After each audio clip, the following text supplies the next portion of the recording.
Welcome back to Sinful Cravings. Today I will be showing you how I make my mouth-watering smothered pork chops. I will be pairing these smothered pork chops with some southern-style mustard greens that has been seasoned with smoked meat and some crushed red pepper just to give it a little bit of heat. My creamy 4-cheese macaroni and cheese and some buttermilk cornbread to sop up all that pot liquor. So sit back and feast your eyes on this beautiful soul food dinner. And don't forget to like, comment, and subscribe. Okay, so let's get started with these smothered pork chops. Today I'm using a center cut.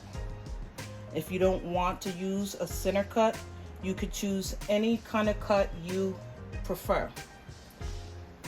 For your seasonings, I'll be using some paprika, some garlic powder, salt, black pepper, and some Lowry's. Nothing too crazy, just a basic seasoning.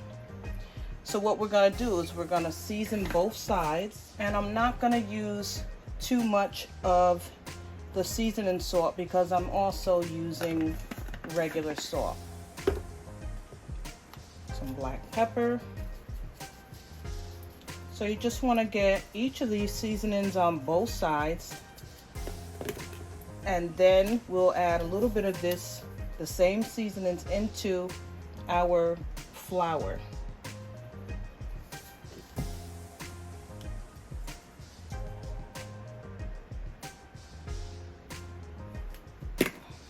Okay, then now that both sides are seasoned well, I'm going to take this flour, which is about 1.5 cups, and I'm adding about a teaspoon of each seasoning that I put on top of the pork chops. When you season your flour as well as the meat, it just adds extra flavor. It doesn't really make it super salty. So now we have this in the bag. You're gonna dredge your pork chops right inside this bag. You want to cover them well with the flour and then take your hand and press down on them just like this. That way you're kind of pressing the flour into the pork chops. You want to try to get as thick of a crust as you possibly can. And then we'll set these to the side for a few minutes. Now I've let these set up for 5 minutes and the flour has started to absorb into the pork chop.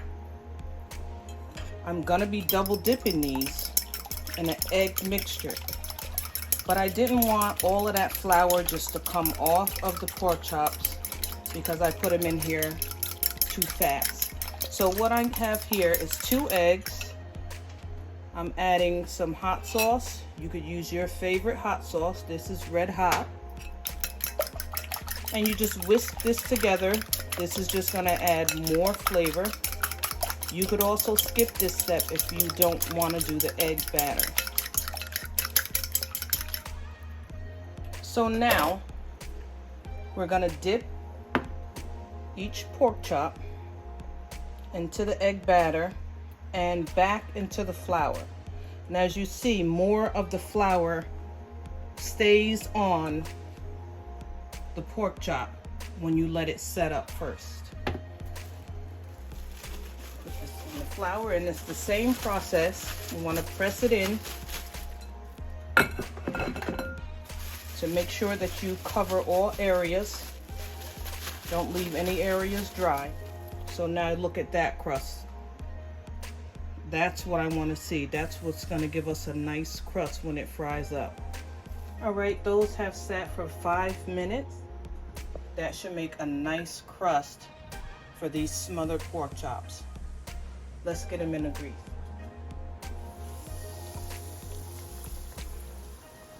Now I'm going to fry these for approximately 7 to 10 minutes on each side, and then I'm going to take them out and start the gravy. So while those pork chops are frying up, I'm going to get my greens started. Today I'll be making some mustard greens And look how beautiful they are. So in this pot over here, this is where I've cooked my smoked neck bones and my smoked ham hocks. And this is the juice that's left over. I took the meat out, and now I'm gonna put in these mustard greens. First, I'd like to add some crushed red pepper.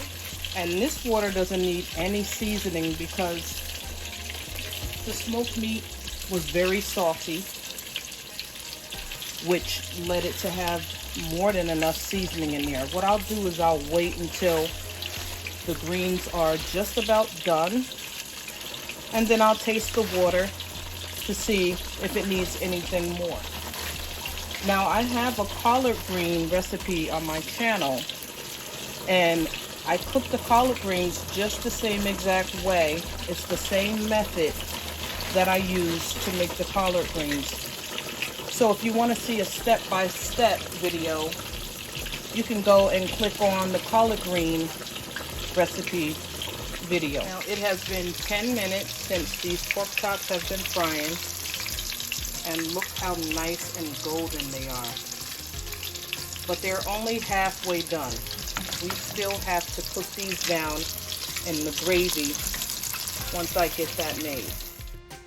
Now that we're done frying all of our pork chops, I drained off the majority of the oil.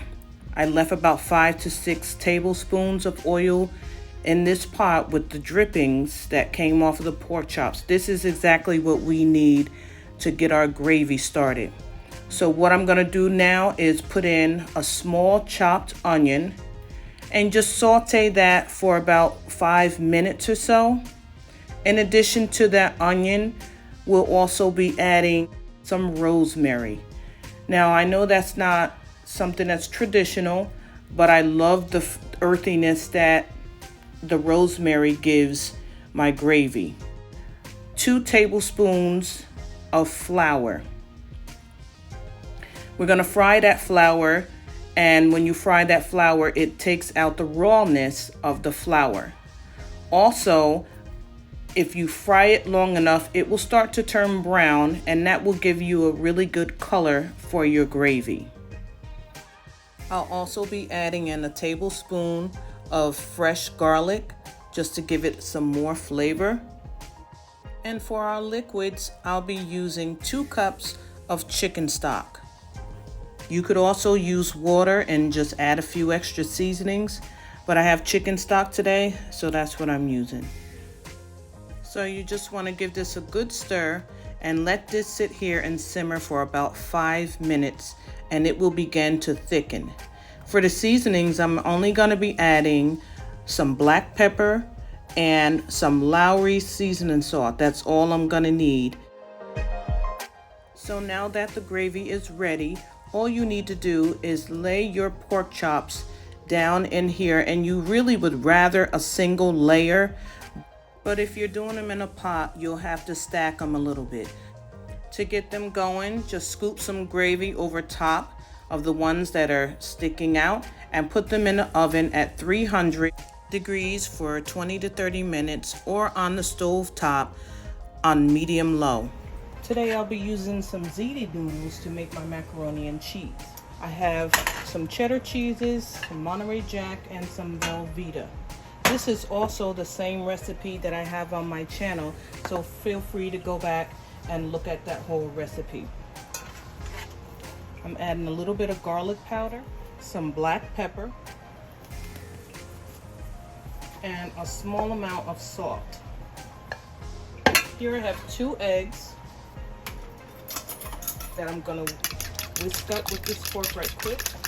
And to this, I'm gonna add my milk. I have 1 cup of evaporated milk.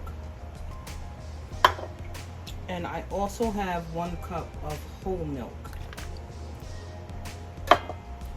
Just whisk this together and add it to your pasta. Like that. If you want a step-by-step recipe and tutorial, go and check out my best macaroni and cheese video. I'm gonna add in our cheeses. And by the way, if you're enjoying this video, give me a like and consider subscribing. Alright, we got that in. Just give this a good stir. And before we add this into the oven, we're going to add 3 tablespoons of butter.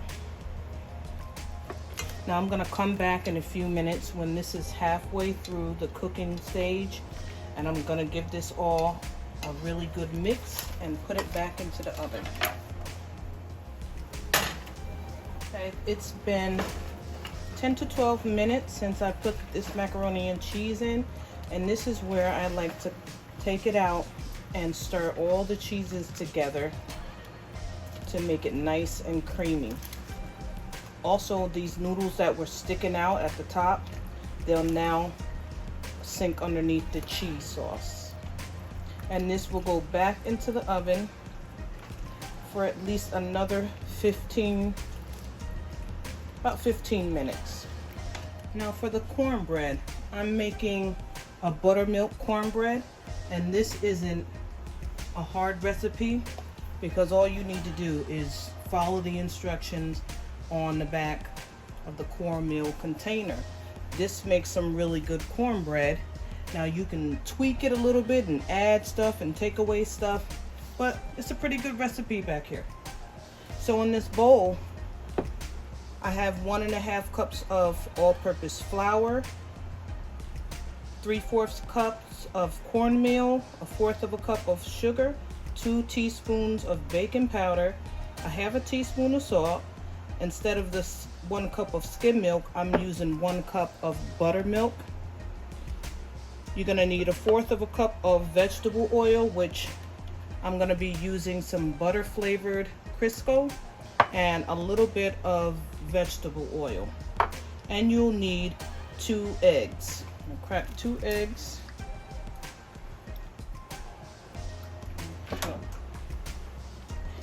Put all your ingredients in together.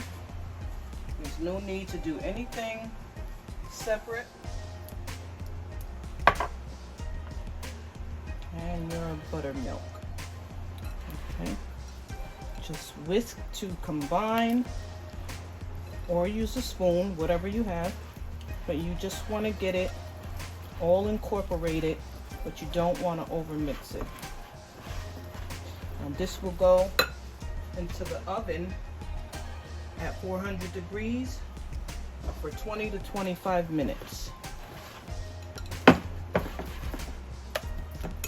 Here I have my pan already buttered up.